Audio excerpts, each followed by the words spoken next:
إن الحمد لله نحمده ونستعينه ونستغفره ونعوذ بالله من شرور أنفسنا ومن سيئات أعمالنا من يهده الله فلا مضل له ومن يضلل فلا هادي له وأشهد أن لا إله إلا الله وحده لا شريك له وأشهد أن محمدا عبده ورسوله وما بعد يا أيها الذين آمنوا اتقوا الله حق تقاته ولا تموتن إلا وأنتم مسلمون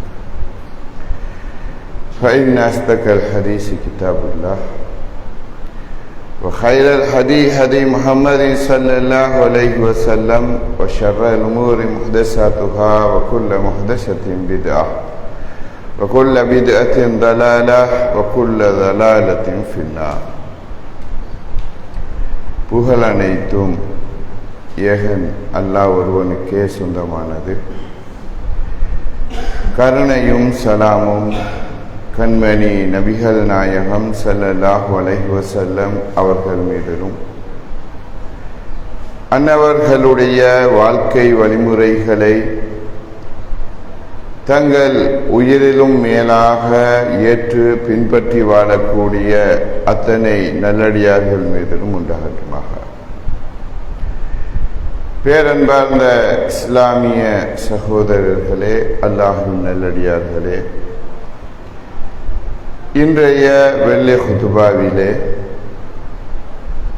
ஒரு மனிதனுக்கு ஏற்படக்கூடிய விரக்தி மனப்பான்மை அல்லது தோல்வி மனப்பான்மை, அந்த விரக்தியோ தோல்வியோ ஒரு மனிதனை ஆட்கொள்ளுகின்ற போது அந்த மனோநிலையிலிருந்து நம்மை பாதுகாத்துக் கொள்வது எவ்வாறு, அதிலிருந்து நாம் விடுபடுவதற்காக அல் குர்ஆன் எங்களுக்கு சொல்லக்கூடிய வழிகாட்டுதல்கள் யாவை என்பது பற்றி மிக சுருக்கமாக ஒரு சில செய்திகளை மாத்திரம் இன்றைய குதுபாவின் ஊடாக உங்களுக்கு நான் நினைவுபடுத்த ஆசைப்படுகிறேன். அன்பானவர்களே, உலகத்திலே நாம் பல முயற்சிகளை செய்கிறோம். பல விடயங்களை சாதிப்பதற்காக பல்வேறுபட்ட உழைப்புகளில் நாம் ஈடுபடுகிறோம். அந்த முயற்சிகளும் உழைப்புகளும் சில போது வெற்றியடைகின்றன, சில போது அவை தோல்வியிலே முடிந்து விடுகின்றன.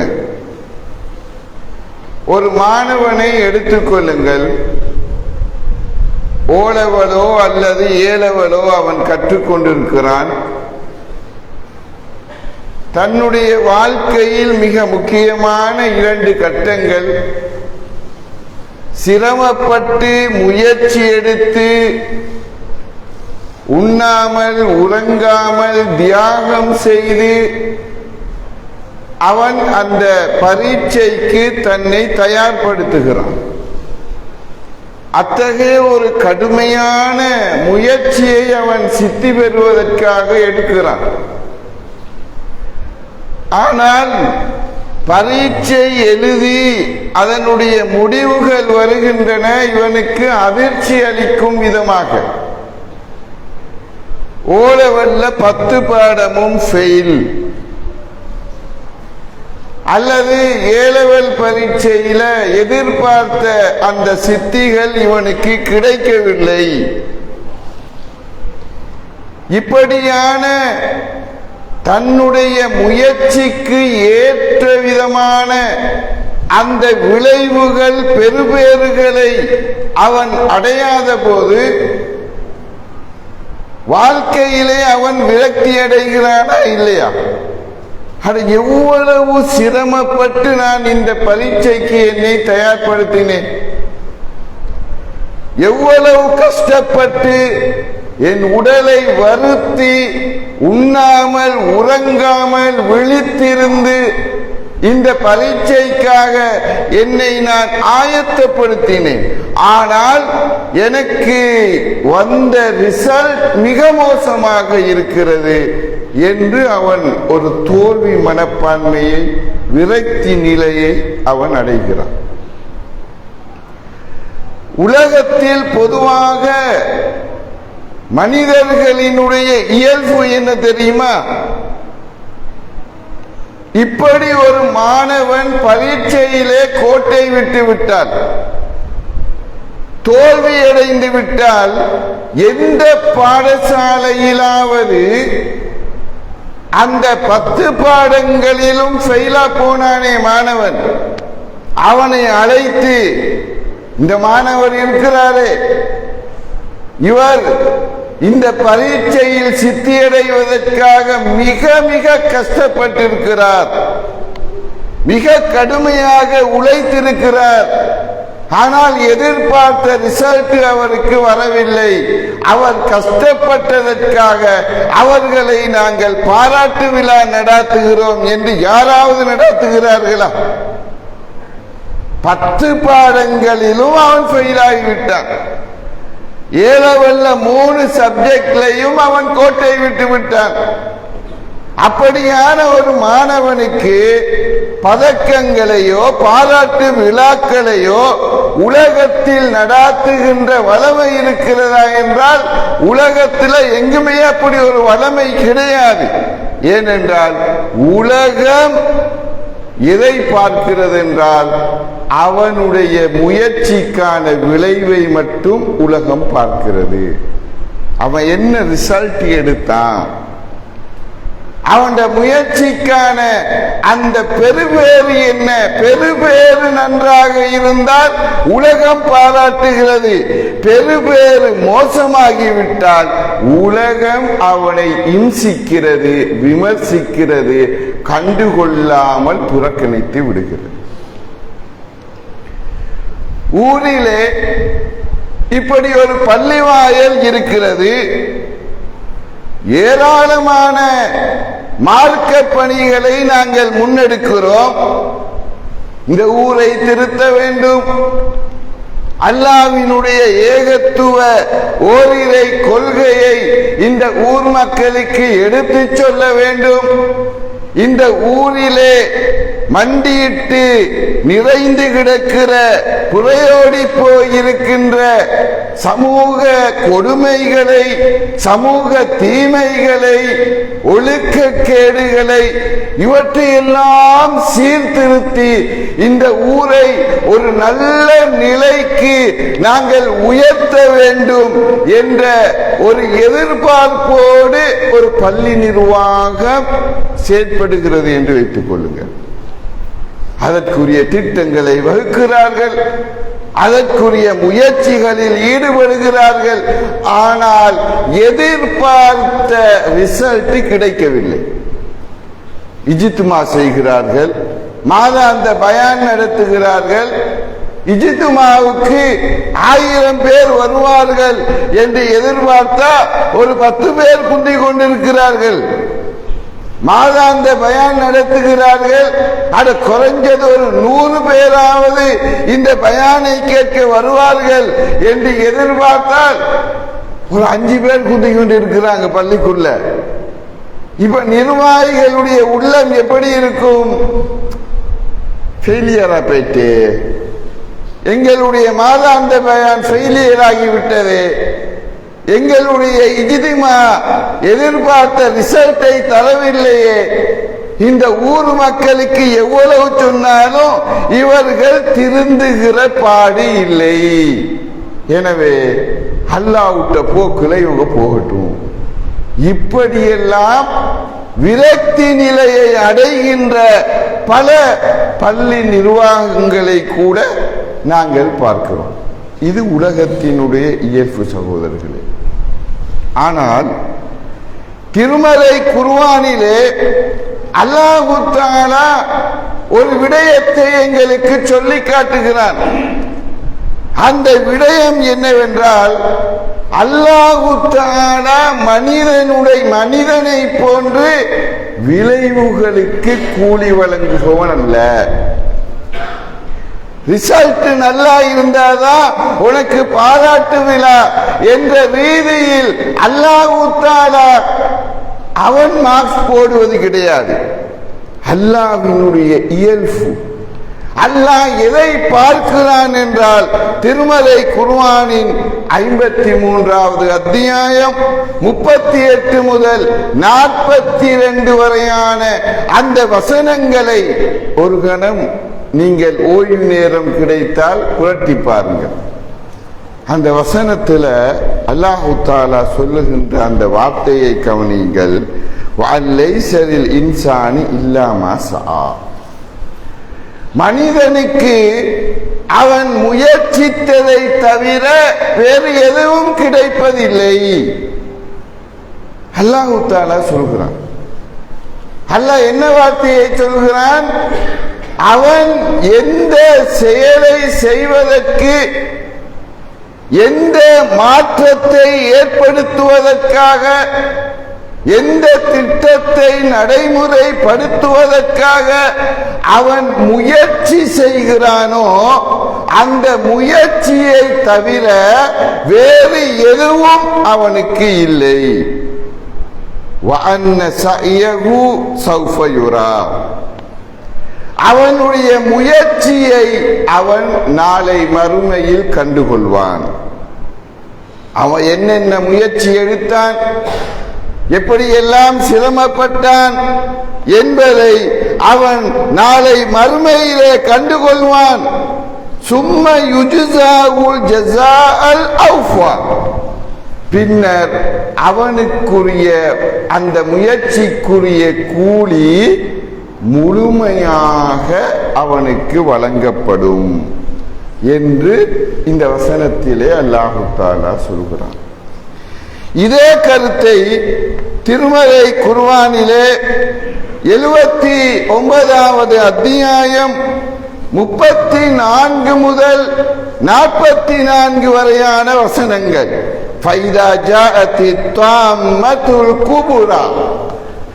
அந்த மிகப்பெரிய அமளி துமளி ஏற்பட்டு விட்டால் அல்லாஹ் மறுமை நாளை பற்றி சொல்கிறான்.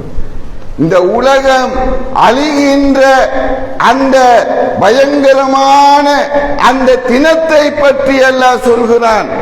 அந்த படு பயங்கரமான அந்த யுக முடிவு நாள் ஏற்பட்டு விட்டால் யௌம யததக்கருல் இன்சானு மா ஸஆ. அந்த நாளில் மனிதன் தான் இந்த உலகத்தில் செய்த முயற்சிகளை எண்ணி பார்க்க ஆரம்பிப்பான். தான் இந்த உலகத்தில் செய்த முயற்சிகளை அவன் எண்ணி பார்க்க ஆரம்பிப்பான் என்று அல்லாஹ் தஆலா இந்த வசனத்திலும் சொல்லி காட்டுகிறான். இந்த 2 வசனங்களிலும் அல்லாஹ் சொல்லுகிற விடயம் என்ன தெரியுமா? அல்லாஹ் தஆலா இந்த உலகத்துல நீங்க செய்யற காரியத்தின் விளைவுக்கு அல்லாஹ் கூலி வழங்குவதில்லை. ஒரு இஜ்திமா நடத்துறீங்க, எத்தனை பேர் அந்த இஜ்திமாவின் மூலம் பயனடைந்தார்கள்? 1000 பேர் வந்தாங்களா?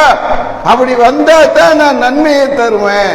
அல்லாஹ் அதை பார்த்து கூலி தருவது கிடையாது. ஒரு நல்ல சமூக பணியை, ஒரு நல்ல திட்டத்தை வகுக்குகிறீர்கள், ஒரு பைத்துல் மாலை உருவாக்குவதற்கான அந்த ஒரு திட்டத்தை போடுகிறீர்கள், யாருமே ஒத்துழைக்கவில்லை உங்களுக்கு. இப்ப அல்லாஹ் அதுக்கு கூலியை தரமாட்டானா?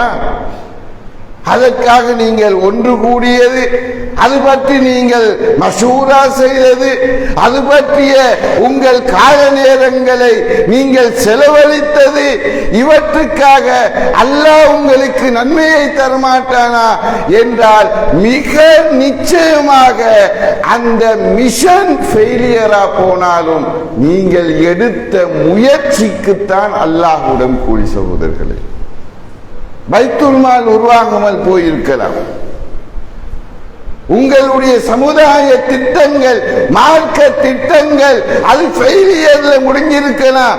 யாருமே திருந்தாமல் கூட இருக்கலாம். உங்கள் தௌவா உலக பார்வையில் யாருமே வாராங்க இல்ல, வர வர இந்த பள்ளிவாயலுக்கு வருகிற நபர்கள் குறைந்து கொண்டே செல்கிறார்கள் என்ற ஒரு உலக பார்வையில் இது ஒரு வீழ்ச்சி. ஆனா அல்லாஹ் அந்த வீழ்ச்சியை வைத்து உங்களுக்கு மார்க்ஸ் போடுவது கிடையாது. அல்லாஹ் இதை பார்க்கிறான், நீ என்ன செஞ்சாய், நீ என்ன முயற்சி எடுத்தாய், இந்த மார்க்கத்தை எட்டி வைப்பதற்காக நீ போட்ட திட்டங்கள் என்ன, அதற்காக நீ செய்த மசூராக்கள் என்ன, அதற்காக நீ தெரிவித்த கருத்துக்கள் என்ன, அதற்காக நீ செலவழித்த செலவுகள் என்ன, அதை எல்லாம் பார்க்கிறான். அந்த முயற்சியை பார்க்கிறான். அந்த முயற்சிக்குத்தான் நாளை மறுமையிலே மிக நிச்சயமாக அல்லாஹ் முழுமையான கூலிகளை தருவதற்கு காத்து கொண்டிருக்கிறான். எனவே யாரும் வாழ்க்கையில் விரக்தி அடைய தேவையில்லை. இத்தனை ஆண்டுகளாக தக்வா செய்கிறோம், இத்தனை ஆண்டுகளாக சமுதாய பணி செய்கிறோம், இத்தனை ஆண்டுகளாக இந்த ஊரை ஒரு மறுமலர்ச்சியை தோற்றுவிப்பதற்காக எத்தனங்களை எடுக்கிறோம், சக்சஸ் இல்லையே என்று ஒரு வகையான தோல்வி மனப்பான்மையை நாங்கள் உருவாக்க வேண்டிய அவசியம் கிடையாது. மிக நிச்சயமாக நாங்கள் எடுத்த ஒவ்வொரு முயற்சிக்கும் நாளை மறுமையில் அல்லாஹ் கூலி தர காத்திருக்கிறான். எனவே இந்த உணர்வுதான் ஒரு முஃமினை உந்து தள்ளுகின்ற ஒரு நல்ல விடயத்தின் பால். நாங்கள் நல்லது செய்யணும், நிறைய நினைக்கணும், நிறைய கற்பனை பண்ண வேண்டும். இந்த ஊருக்கு, இந்த ஏரியாவுக்கு, இந்த உலகத்துக்கு நல்லது செய்ய வேண்டும். நான் மரணிப்பதற்கு முன்னால் என்னால் மேக்சிமம் எது செய்ய முடியுமோ அந்த பணிகளை நாம் முன்னெடுக்க வேண்டும் என்ற நல்ல கற்பனைகளை, நல்ல எண்ணங்களை, தூய்மையான உணர்வுகளை நாம் உள்ளத்திலே சுமந்து அதற்காக நாங்கள் முயற்சிக்கிற போது விடயம் தோல்வியை தழுவினாலும் அந்த நல்ல எண்ணங்கள், முயற்சிகளுக்கு நாள மறுமையில் அல்லாஹ் எங்களுக்கு கூலி தர இருக்கிறான். இந்த உலகத்திலே திருமறை குர்ஆனில் 2 நபிமார்களுடைய வரலாற்றை அல்லாஹ் சொல்லி காட்டுகிறான். யார்? லூத் அலைஹிஸ்ஸலாம், நூஹ் அலைஹிஸ்ஸலாம். இந்த 2 நபிமார்களுடைய மனைவிமாரும் இஸ்லாத்தை ஏற்கவில்லை. இந்த 2 நபிமார்களுடைய மனைவியரும் தங்கள் கணவர்மார் பிரச்சாரம் செய்த இந்த ஏகத்துவ கொள்கையை அவர்கள் ஏற்கவில்லை. அல்லாஹ் காஃபிரான இறை மறுப்பாளர்களுக்கு ஒரு உதாரணமாக யாரை காட்டுகிறான்? நூஹ் நபியுடைய, லூத் நபியுடைய மனைவியரைத்தான் அல்லாஹ் கொண்டு வந்து நிறுத்துகிறான். நம்முடைய பார்வையில் இப்ப என்ன நாங்க நினைப்போம்? ஒரு புஞ்சாதியை கூட, கட்டின மனைவியை கூட நூஹ் நபியினால் திருத்த முடியவில்லையா? லூத் நபியினால் திருத்த முடியவில்லையா? அப்ப அந்த 2 நபிமார்களுடைய தவ்வாவே சொந்த மனைவியே திருத்தாம இவர் ஊரை திருத்த வந்துட்டாரு. இப்படி எல்லாம் சொல்வதை கேட்கிறோமா இல்லையா? இல்ல, அது எங்களுடைய பொறுப்பல்ல. நூஹ் நபியை அந்த கண்ணோட்டத்தில் பார்த்தால் நூஹ் நபி தவ்வாவுல ஃபெயிலியர், லூத் அலைஹிஸ்ஸலாம் தவ்வாவுல ஃபெயிலியர். நூஹ் நபியிட மகன் அவர் இஸ்லாத்தை ஏற்றுக்கொண்டாரா? இல்லையே, தந்தைக்கு எதிரணியில் நின்றார். வெள்ள பிரளயம் ஏற்பட்ட போது வாப்பா அழைக்கிறார், யா புனைய இருக்க மானா, அன்பு மகனே என்னோடு வந்து இந்த கப்பல்ல ஏறிக்கொள்ளப்பா. மகன் என்ன சொன்னார்? முடியாது வாப்பா, அதோ இருக்கிறதே மலை, அதன் உச்சியில் ஏறி நான் தப்பித்துக் கொள்வேன், உண்ட கொள்கையை நான் இருக்க மாட்டேன்.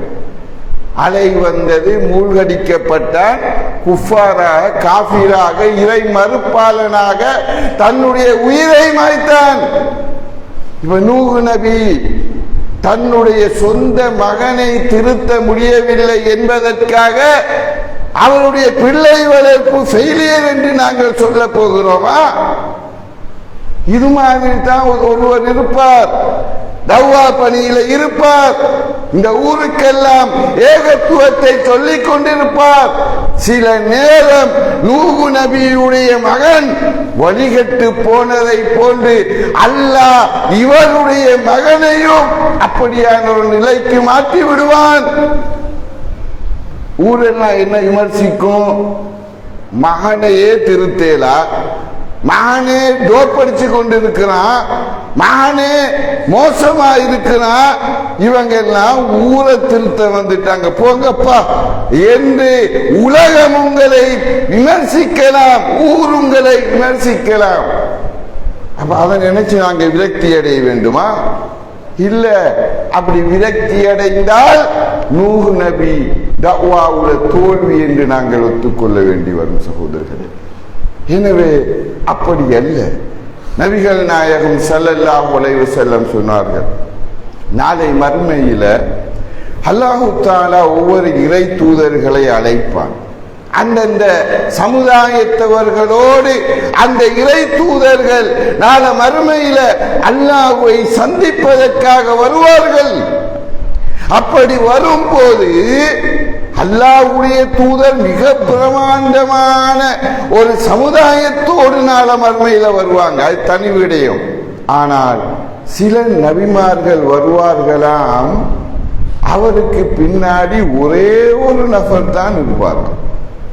சில நபிமார்கள் வருவார்களாம், அவருக்கு பின்னாடி யாருமே இல்லை, தன்னந்தனி ஒரு ஆளாக வந்து அல்லாஹ்வுக்கு முன்னால் நிற்பார்கள். நான் சொல்லல, அல்லாஹ் ரசூல் சொல்றாங்க. அப்படின்னா என்ன அர்த்தம்? அவருடைய பிள்ளை இஸ்லாத்தை ஏற்கவில்லை, மனைவி இஸ்லாத்தை ஏற்கவில்லை, நண்பர்கள் இஸ்லாத்தை ஏற்கவில்லை, அவருடைய உறவுகளில் யாரும் இஸ்லாத்தை ஏற்கவில்லை, அவர் வாழ்ந்த அந்த ஏரியாவில் இருக்கிற ஒரு பய இஸ்லாத்தை ஏற்றுக்கொள்ளவில்லை. அதுதான் அர்த்தம். இப்ப அவருடைய தவ்வா தோல்வியடைந்து விட்டதா? அட உண்ட முயற்சியால ஒருவன் கூட திருந்தவில்லையே, எனவே உனக்கு நான் நற்கூலி வழங்க மாட்டேன் என்று அல்லாஹ் அதை ரிஜெக்ட் பண்ணி விடுவானா என்றால் இல்ல. அந்த நபிமார்கள் அறிந்து வைத்திருந்தார்கள், அல்லாஹு தஆலா நற்கூலி வழங்குவது விளைவுக்கு அல்ல, என் மீது ஒரு அமானிதத்தை அல்லாஹ் சுமத்தி இருக்கிறான். இந்த தக்வாவை நீ எந்த அளவுக்கு முயற்சி செய்தார் சொல்வதற்கு, எத்தி வைப்பதற்கு, இந்த ஊர் மக்களுக்கு இந்த மார்க்கத்தை எத்தி வைப்பதற்காக நீ செய்த அந்த முயற்சி என்ன? முயற்சி செய்திருந்தால் மிக நிச்சயமாக உங்களுக்கு கூலி உண்டு. எனவே நம்முடைய வாழ்க்கையில இது போன்ற பல்வேறு விடயங்களை நாம் சந்திக்க வேண்டி வரும். அப்படியான நிலைமைகள்ல நாங்க யாரும் விரக்தி அடையாமல், தோல்வி மனப்பான்மைக்கு உள்ளாகாமல், அல்லாஹு தஆலா என்னோடு இருக்கிறான், அந்த ரப்புல் ஆலமீன் மிக இரக்கம் உள்ளவன், அவன் ரஹ்மான், அவன் ரஹீம், அவன் எனக்கு கூலி வழங்குவது நான் செய்த எடுத்த அந்த முயற்சிக்கு ஏற்ப. எனவே எப்பொழுதும் நல்லதை நினைப்போம், நல்ல விடயங்களை அதிகம் செய்வதற்கு எத்தனிப்போம், அதை நடைமுறைப்படுத்துவதற்கும் எத்தனிப்போம். சில போது ஒரு நிர்வாகம் என்று வருகிற போது அந்த நிர்வாகத்தில் இருப்பவர்கள் கூட ஒத்துழைக்காமல் இருக்கலாம். தலைவர் பார்த்துக் கொள்ளட்டும், செயலாளர் பார்த்துக் கொள்ளட்டும், பொருளாளர் பார்த்துக் கொள்ளட்டும். ஒரு ஆள் குந்தி கொண்டு சொல்லுவாரு, எல்லாத்தையும் நான் தான் தலையில் சுமந்து கொண்டிருக்கிறேன், யாரோட ஒத்துழைப்பும் இல்லை, அடுத்த முறை யாருடையாவது கையில இதை ஒப்படைஞ்சிட்டு நான் ஒதுங்க போறேன். தேவையில்லை, அது பிழையான நிலைப்பாடு. யாருமே ஒத்துழைக்காவிட்டாலும் அல்லாஹ் உங்களுக்கு கூலியை தரமாட்டானா? அல்லாஹ் எதை பார்க்கிறான்? நீ என்ன செய்தாய், நீ என்ன செய்தாய்? நீ ஒரு தலைவனாக, ஒரு செயலாளராக, ஒரு பொருளாளராக, ஒரு சாதாரண ஊர் அங்கத்தவனாக நீ எடுத்த முயற்சி என்ன? முயற்சி செய்தாயா? உனக்கு நிச்சயம் நான் கூலி தருவேன். எனவே அத்தகைய நல்ல தூய்மையான உணர்வுகளை உள்ளத்திலே வளர்த்துக் கொள்வோம். எல்லாம் வல்ல அல்லாஹ் தஆலா நம் பணிகளை பொருந்தி அதற்குரிய கூலிகளை நாளை மறுமையில் தந்தருவானாக.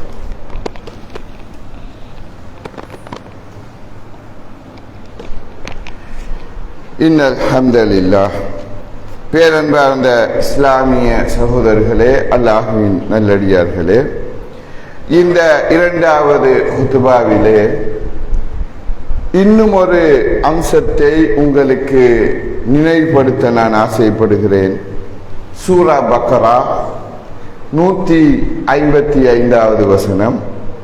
அல்லாஹு தஆலா ஒரு விடயத்தை சொல்கிறான்.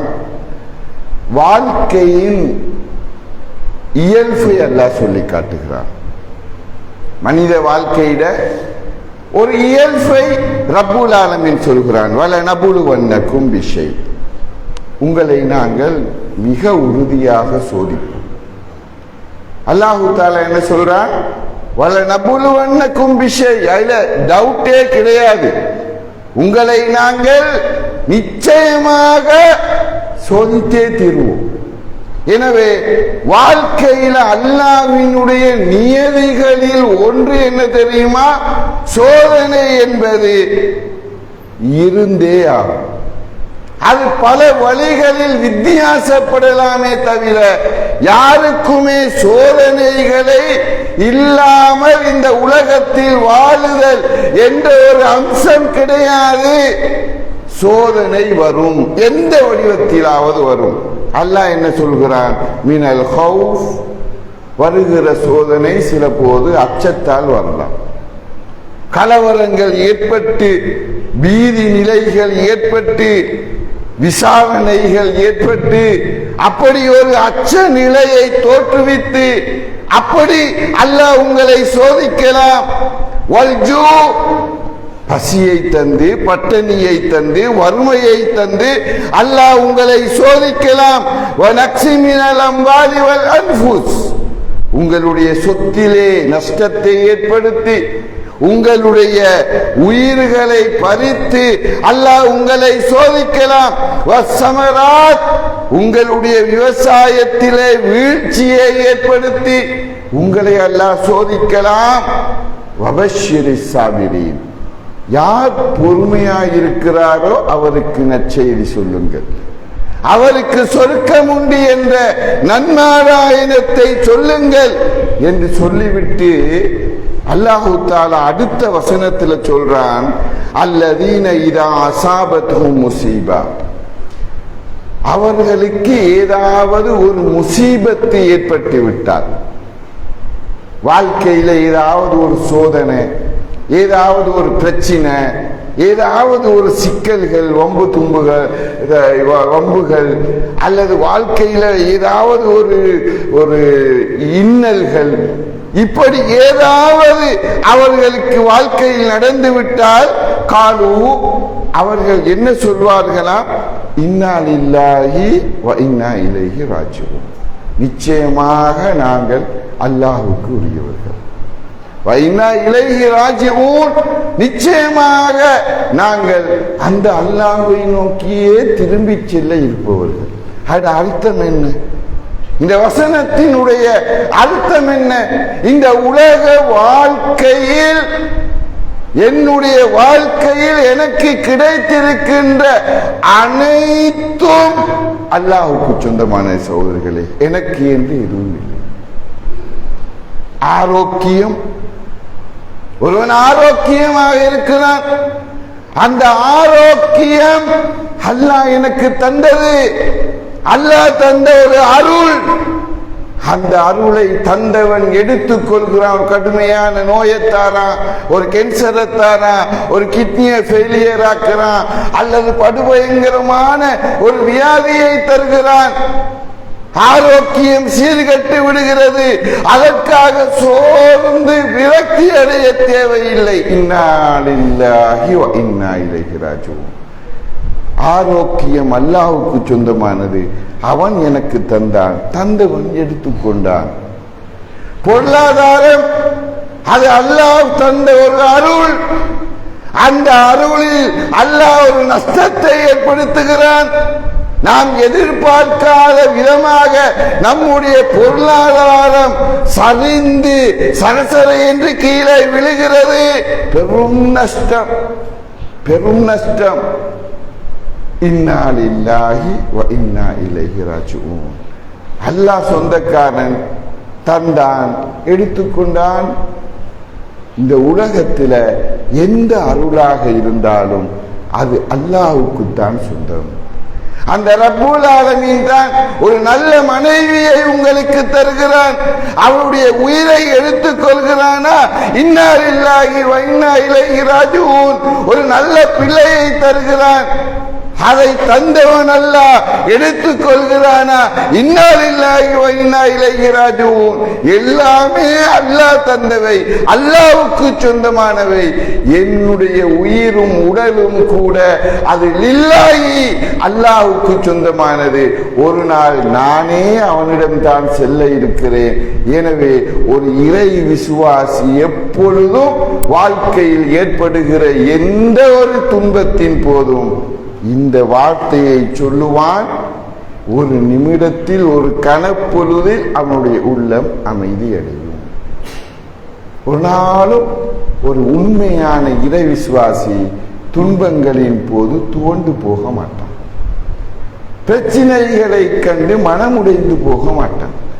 எனவே தான் அல்லாஹ்வுடைய தூதர் சொன்னார்களே, அஜபன் லி அம்ரில் முஃமின். ஒரு இறை விசுவாசியினுடைய வாழ்க்கை ஆச்சரியமானது. இன் அம்ரஹு குல்லஹு கைர். அவனுடைய வாழ்க்கையின் எல்லா விவகாரங்களும் மிக நலவாகவே அமைந்து விடுகின்றன. வலைஸ ஸாக லிஅஹதின் இல்லா லில் முஃமின். ஒரு மூமினை தவிர வேறு யாருக்கும் இந்த வாய்ப்பு கிட்டாது. அவனுக்கு நலவு ஏற்பட்டால் அல்ஹம்துலில்லாஹ் என்று அல்லாஹ்வை புகழ்கிறான். ஃபகான கைரன் லஹு. அது அவனுக்கு கைராக முடிகிறது. அவனுக்கு கெடுதி ஏற்பட்டால் சபர பொறுத்து கொள்கிறான். அதுவும் அவனுக்கு நலவாக முடிகிறது என்று சொன்னார்களே. இது ஒரு ஆச்சரியமான வாழ்க்கை சகோதரர்களே. ஒரு மூமினுடைய வாழ்க்கையில நல்லதோ கெட்டதோ இன்பமோ துன்பமோ எது நடந்தாலும் அவன் ஒரே மனோநிலையில் இருக்கிறானே. அல்ஹம்துலில்லாஹ் அல்ஹம்துலில்லாஹ் அல்ஹம்துலில்லாஹ் அலா குல்லி ஹால். எல்லா நிலைமைகளிலும் எல்லா புகழும் அல்லாஹ் ஒருவனுக்கே என்று புகழுகின்ற அந்த நாவும் உள்ளமும் எவனிடம் இருக்கிறதோ அவனுடைய வாழ்க்கை ஆச்சரியமானது. அத்தகைய ஆச்சரியமான மூமீன்களாக இறுதி மூச்சு வரைக்கும் நம் அனைவரையும் அல்லாஹு தஆலா ஆக்கி அருள்வானாக. வாஹிரு தஅவானா அல்ஹம்துலில்லாஹி ரப்பில் ஆலமீன். வஸ்ஸலாமு அலைக்கும் வரஹ்மத்துல்லாஹி வபரகாத்துஹு.